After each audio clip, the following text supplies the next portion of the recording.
everyone, thank you for joining us. Today I'm going to go over the painting that we started in our last meetup group, which is this beautiful watercolor painting. It's a fall scene from Wilderness Watercolor Landscapes by Colby Bloom. The painting that we're doing is on page 74. Some of the supplies I'm going to be using, I have a plastic palette.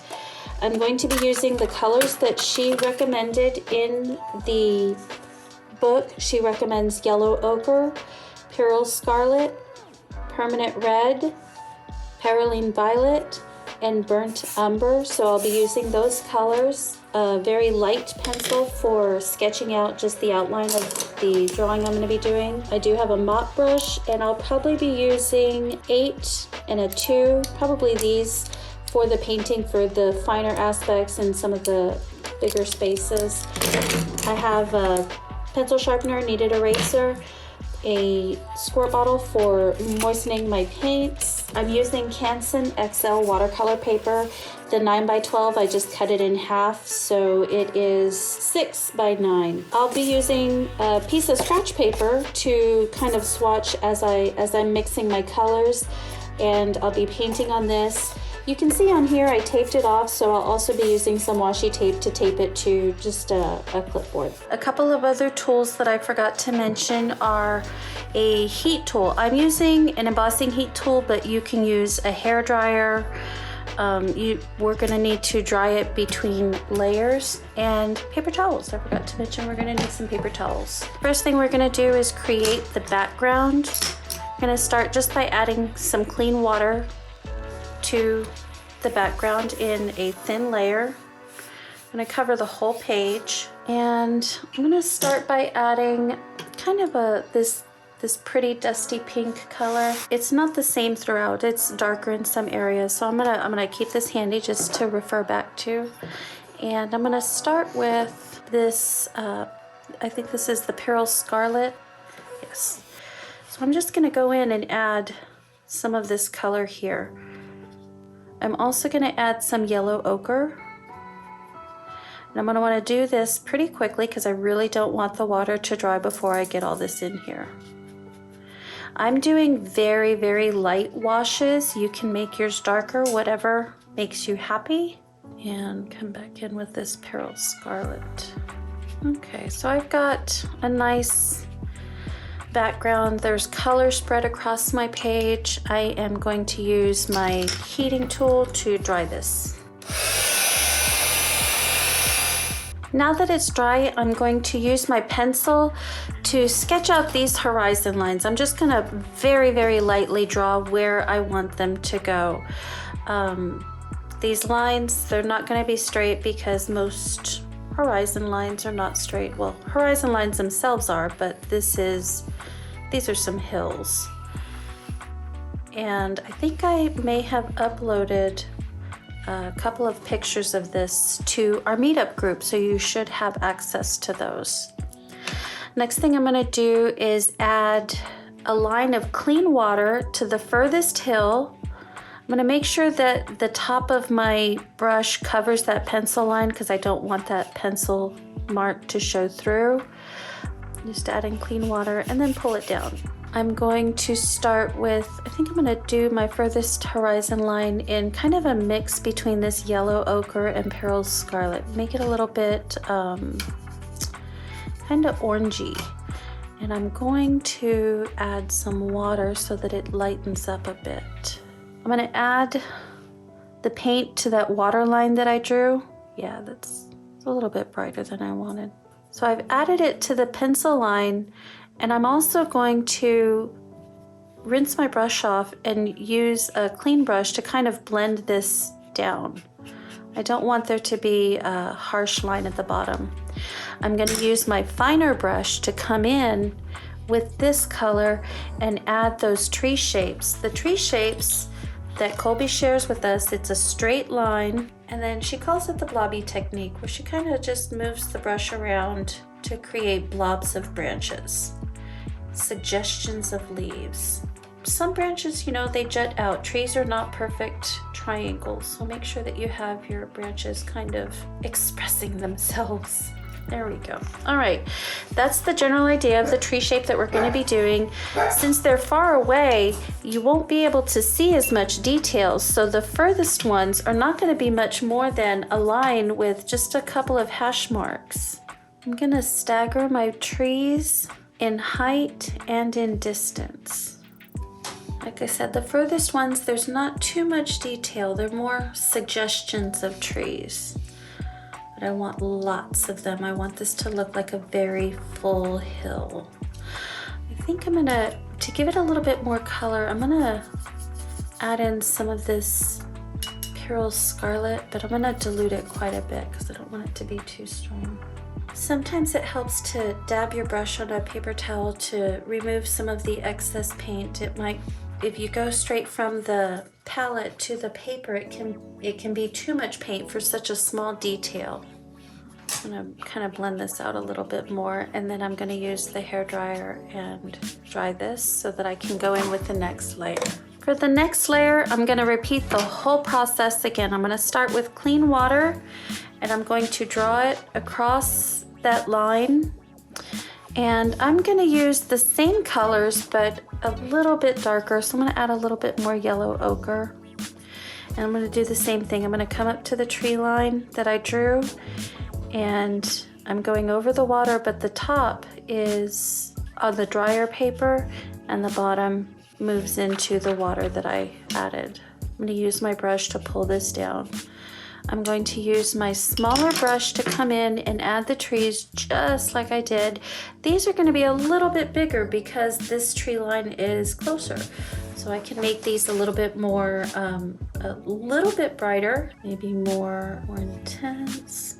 What makes these tree lines look like tree lines is the variety of heights in the groupings of the trees and different colors. I am going to dry this one and come in and do the next two.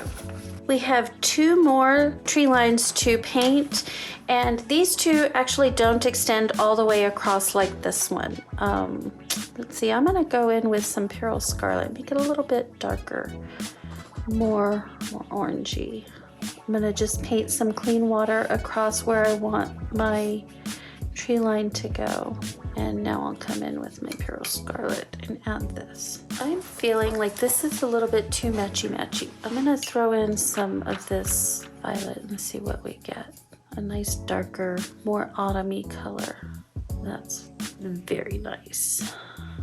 And I'm gonna use my smaller brush again to come in and make some trees. Some nice blobby trees. These are darker again because they're closer and they are bigger. I added a little bit of Perylene Violet to make this a deeper red. I want it to be more vibrant since it's in the middle ground and closer to the viewer. And we'll come in and throw in some trees. I think I could probably do like a whole page of just trees. These are very relaxing to do because you're just letting your brush wiggle across the page. I am a fan of these trees. All right, you know what's next. I'm gonna bring out my hairdryer and dry this and then move on to the last line of trees. All right, last line of trees, coming in with some clean water, and I'm gonna draw my tree line. Again, I'm not making this one go all the way across because that's how she has it in her book. I'm gonna bring the water down so that the paint will kind of bleed into the page, and I'm gonna use this same color as kind of a place to start. I am using my brush to help this water kind of move into spaces so that it fades into the paper. I don't want a harsh line here. Now my smaller brush, and I think I'm gonna make these this same style. I'm gonna start with maybe a little bit more yellow ochre trees and fewer of the scarlet and violet trees, just to give it some contrast. That works. And again, they're taller, more visible. These are more defined. They're not all just taller, they're more defined. If blobs could be considered defined. That tree got a little wonky, didn't it? Sometimes there are wonky trees. That's okay. Oof, that's fun. Okay, I'm going to dry this one and then we'll move on to the trees that are in the foreground. Okay, so in painting these leaves, Colby adds them along the border. She suggests leaves on the same tree grow in the same general direction, take into consideration gravity. She does multiple layers in multiple colors and in different shapes. Mine are pretty uniform in shape. Let me show you the technique for doing leaves. It's super fun. I'm using number 8, and I'm gonna start with this color, just this random color that I had mixed here. You start with the tip. This is the tip of the brush, this is the belly of the brush. So you start with the tip of the brush, you press down into the belly, and then you lift up. The whole time you're pulling the brush across the page. And there's your general leaf shape. You can use the tip of your brush to come in and fine tune it. Once you have it, you can add in different colors. There are many things you can do. This is kind of a narrow leaf. If you want to make it a little bit thicker, you do the same thing on the other side. In the foreground, she has some very nice, rich, dark trees, so we're gonna do the same thing. I'm gonna start with some of this permanent red. I haven't used that yet. And I'm gonna add that to this mixture and see what happens. In case you didn't notice, I love to just try it and see what happens. I just added a little bit of water because it would be faster with a little pipette than with going back and forth into the cup. So she mentions to paint the leaves first. She puts them in clusters, and yeah, let's just start and see what happens. Maybe my brush might be a little bit big. Let's try a 4th, see what that does for me, because I feel like this is too big. Well, it's better. So in her book, she says to paint the leaves first and then come in and add in the branches, which we will do. One thing that you will want to do when you are painting your leaves is you'll make like I guess we'll call it a layer of leaves. Use your heat tool and then come back in and do another layer of leaves so that they look like they are overlapping and not blending. I will include a picture in our meetup group of the image that Colby painted so that you can have that as a reference. I know they're all kind of going in the same direction right now, but I'm gonna come in with more layers and make some adjustments. Not sure what color layers, but we'll see. You know, I really like how the bright red in this one looks against this violet brown. So I think we're gonna give that a go. It's the same brush, yes. And just right on top.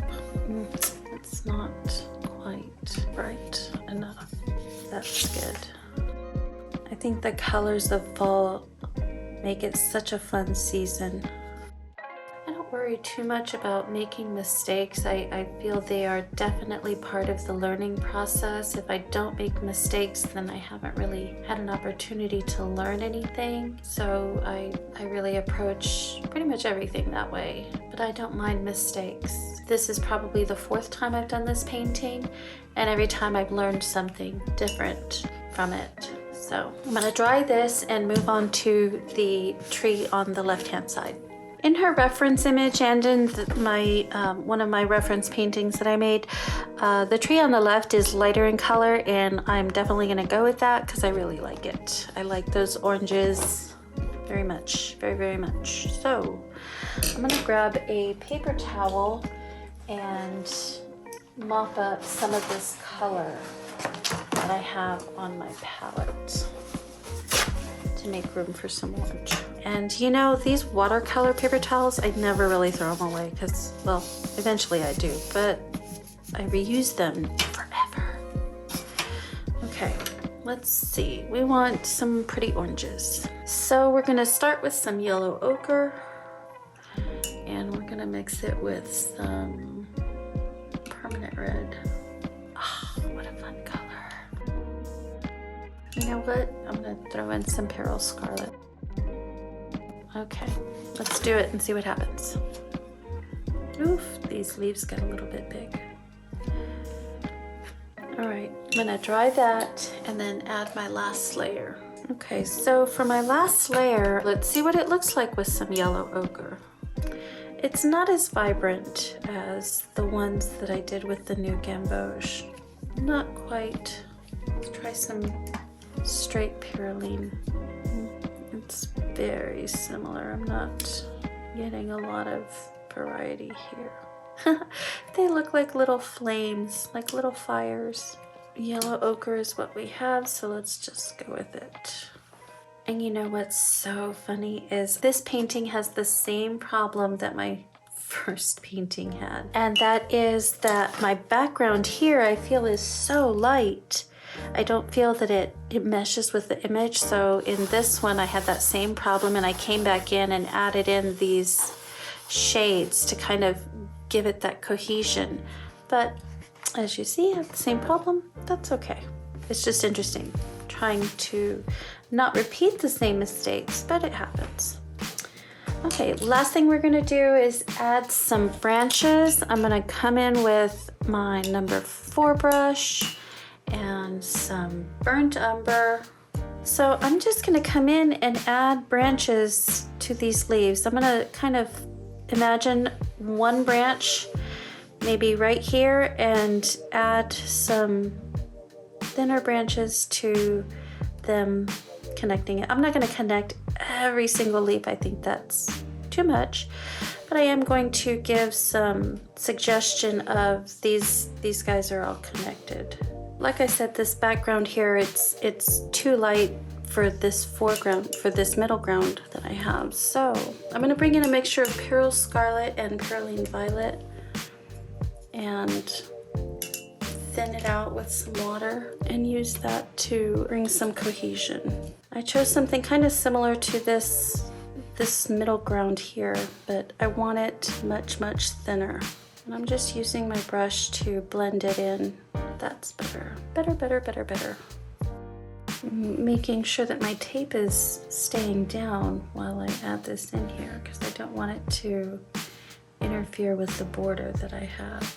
These guys are done too. I'll just kind of, too much paint. Okay, stop it. Yes, you can overwork a painting. So that's definitely something to be on the lookout for as I pick up the brush again. Okay, we're gonna call it done. I'm gonna go ahead and remove my tape. Once it's dry, I will come in and I sign it with just my initials and the year, but be sure to sign it. It's always nice to go back and revisit your work and see how you've grown and what you've learned. Thank you for sharing this time with me, for learning how to paint some trees and some leaves, and I look forward to seeing you in the meetup group. Bye.